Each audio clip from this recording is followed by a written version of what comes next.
Pertemuan selanjutnya yaitu morfologi batang. Ada 3 tujuan pembelajaran dari morfologi batang. Yang pertama, dapat menyebutkan fungsi batang. Yang kedua, dapat menyebutkan bentuk batang. Yang ketiga, dapat menyebutkan arah tumbuh batang. Mari kita lihat penjelasan materi berikut ini. Sifat-sifat batang. 1. Umumnya berbentuk panjang bulat, seperti silindris, atau dapat pula mempunyai bentuk yang lain. Yang kedua, terdiri atas ruas-ruas. Masing-masing dibatasi oleh buku-buku, dan pada buku-buku inilah terdapatnya daun. Yang ketiga, bersifat fototrof atau heliotrop, yaitu tumbuhnya biasanya ke atas menuju cahaya atau matahari. Yang keempat, selalu bertambah panjangnya di ujungnya. Oleh sebab itu, sering dikatakan bahwa batang mempunyai pertumbuhan yang tidak terbatas. Yang kelima, mengadakan percabangan.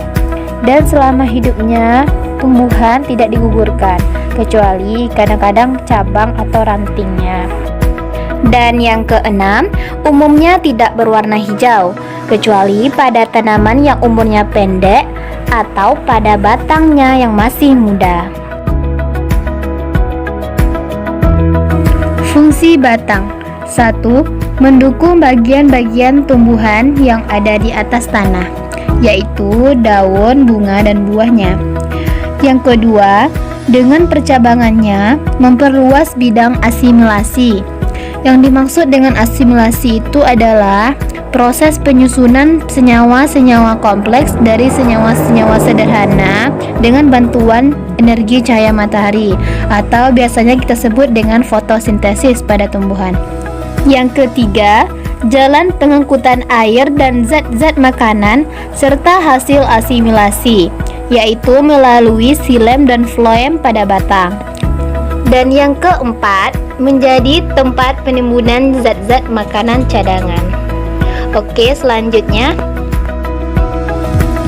jika kita membandingkan berbagai jenis tumbuhan, ada di antaranya yang jelas kelihatan batangnya, tetapi ada pula yang tampaknya tidak berbatang. Oleh sebab itu, kita membedakan tumbuhan menjadi A. Tumbuhan yang tidak berbatang. Sebenarnya, tumbuhan yang tidak berbatang sesungguhnya tidak ada. Namun, di sini batangnya tumbuh amat pendek sehingga kelihatannya tidak berbatang. Contohnya pada lobak atau Raphanus sativus. B. Tumbuhan yang jelas berbatang. Dapat dibedakan menjadi batang basah, batang berkayu, batang rumput, dan batang mendong. Yang pertama, batang basah, yaitu batang yang lunak dan berair, misalnya pada bayam.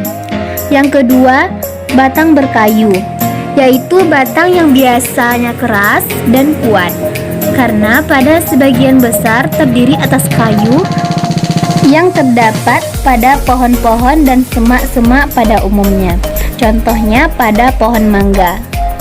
Yang ketiga, batang rumput, yaitu batang yang tidak keras, mempunyai ruas-ruas yang nyata dan seringkali berongga, misalnya pada batang padi. Dan yang keempat, yaitu batang mendong. Batang ini seperti batang rumput, namun mempunyai ruas-ruas yang lebih panjang, misalnya pada batang mendong. Selanjutnya, bentuk batang. 1. Dilihat dari sudut bentuk penampang melintangnya. Macam-macam bentuk batang. A. Bulat, yaitu contohnya bambu. B. Bersegi. Dalam hal ini, ada kemungkinan yang berbentuk segitiga atau segi empat. Segitiga contohnya batang teki. Sedangkan yang berbentuk segi empat, misalnya batang markisah.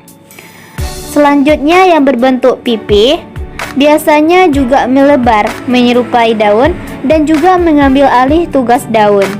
Batang yang bersifat demikian dinamakan Phyllokladia dan Cladodia, yang mana Filocladia jika amat pipih dan mempunyai pertumbuhan yang terbatas, misalnya pada jakang.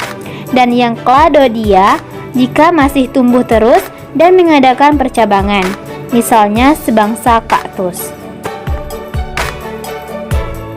Selanjutnya, dilihat dari permukaan batangnya.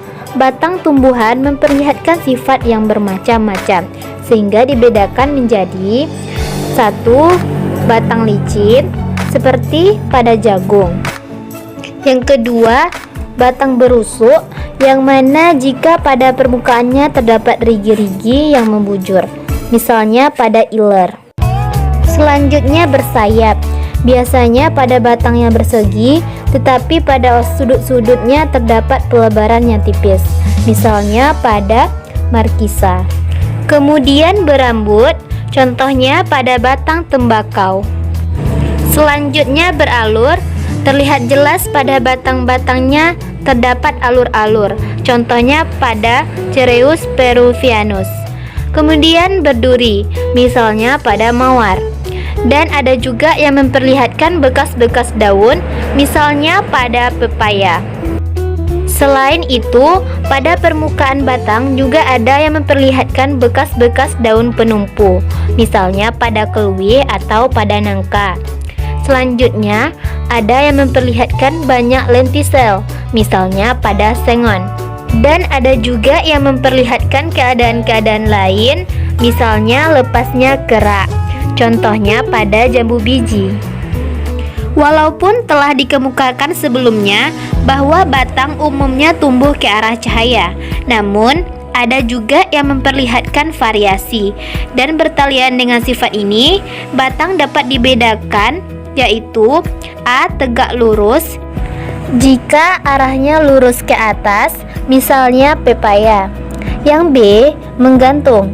Ini tentu saja hanya mungkin untuk tumbuhan-tumbuhan yang tumbuhnya di lereng-lereng atau tepi jurang, atau tumbuhan-tumbuhan yang hidupnya di atas pohon sebagai epifit, misalnya anggrek.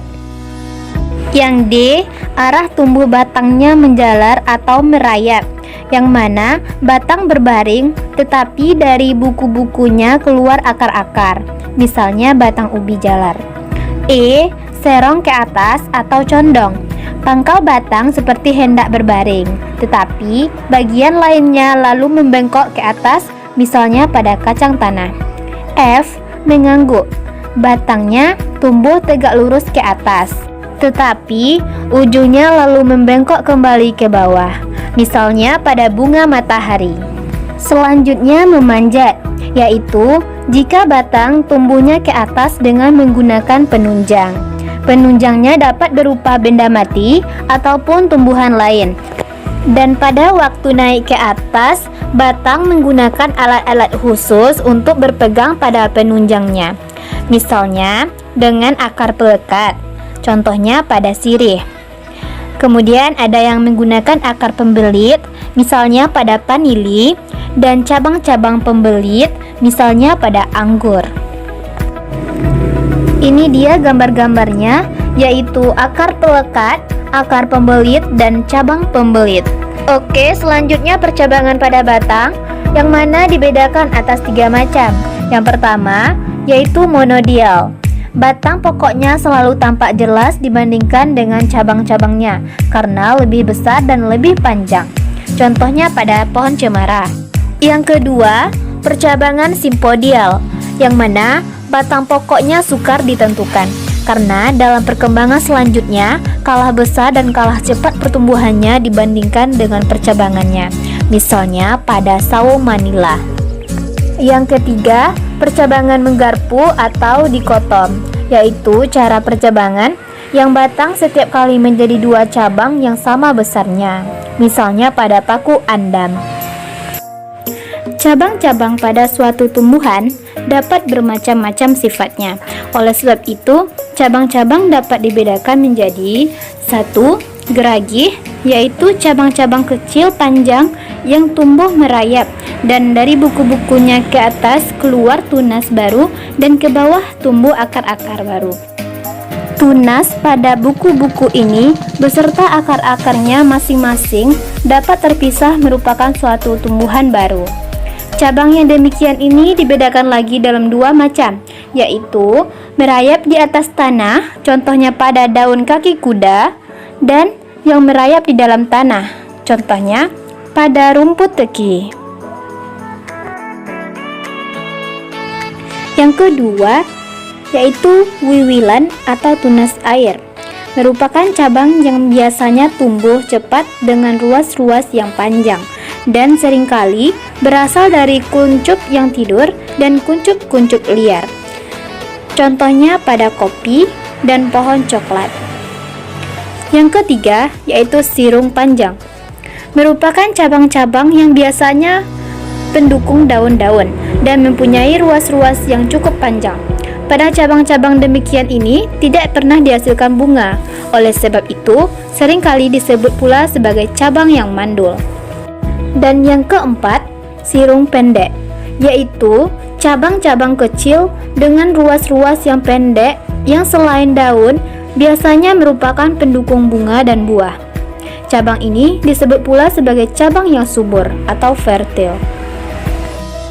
Cabang-cabang pada suatu tumbuhan biasanya membentuk sudut yang tertentu dengan batang pokoknya.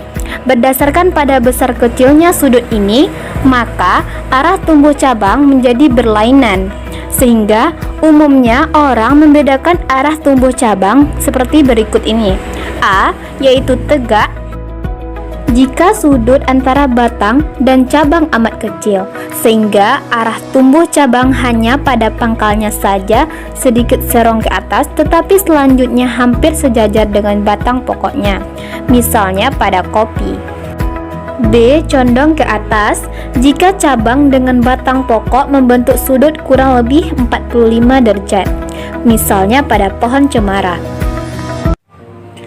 Yang C, mendatar, jika cabang dengan batang pokok membentuk sudut sebesar kurang lebih 90 derajat, misalnya pada pohon randu. D, terkulai, jika cabang pada pangkalnya mendatar, tetapi ujungnya lalu melengkung ke bawah, misalnya pada kopi robusta. Dan yang E, bergantung, jika cabang-cabang yang tumbuhnya ke bawah, misalnya pada cabang-cabang tertentu pada salik. Mengenai soal batang, selain yang telah diuraikan sebelumnya, ada bermacam-macam tumbuhan yang mempunyai pangkal batang di dalam tanah, yang mana merupakan suatu alat untuk menahan dikala yang buruk. Pangkal batang ini disebut dengan caudex. Tumbuhan yang mempunyai batang demikian dalam musim buruk, misalnya di daerah panas pada musim kering, bagian yang di atas tanah seringkali mati, tetapi bagian yang di dalam tanah tetap hidup, dan jika musim baik telah tiba, akan bertunas menghasilkan tumbuhan yang baru lagi. Contohnya pada valerian dan klembak. Dalam membicarakan perihal pangkal batang yang menjadi alat untuk mempertahankan kehidupan tumbuhan pada masa yang buruk, dapat kita ketahui bahwa batang tumbuhan mempunyai umur yang terbatas. Karena kalau batangnya mati, biasanya tumbuhannya pun mati. Maka tumbuhan seringkali dibedakan menurut panjang atau pendek umurnya, yaitu 1.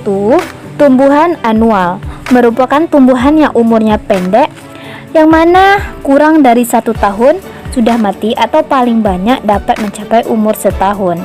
Dalam golongan ini termasuk bermacam-macam tanaman yang di dunia pertanian terkenal sebagai tanaman palawija, misalnya pada jagung, kedelai, kacang tanah, dan lain-lain. Yang kedua, tumbuhan biennial, yaitu tumbuhan yang untuk hidupnya mulai dari tumbuh sampai menghasilkan biji memerlukan waktu 2 tahun, misalnya pada beet dan digitalis. Dan yang ketiga yaitu tumbuhan menahun, yang mana tumbuhan ini dapat mencapai umur bertahun-tahun bahkan sampai ratusan tahun.